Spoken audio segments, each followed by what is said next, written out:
How I beat overwhelm in my bookkeeping business. There was a time when I was drowning in client work. I really didn't know how I would get things done.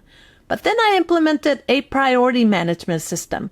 I made a list of everything I had to do. It took me several days to make my list. Then I went through the list, and next to each item, I categorized each task with do, defer, delegate, or delete. For all the tasks marked as delegate, I hired someone to help me, or I delegated the task to one of my team members. For the task marked as do, I identified my top 3 tasks. The top 3 became my top 3 projects. For my top 3 projects, I made a list of the next 3 actions that I needed to take on each project. Then I scheduled time on my calendar to work on my top 3 priority projects every week. This greatly reduced my stress levels. It focused me on my top priorities, and it taught me that I cannot do everything. Follow me or subscribe for more tips for growing your virtual bookkeeping business.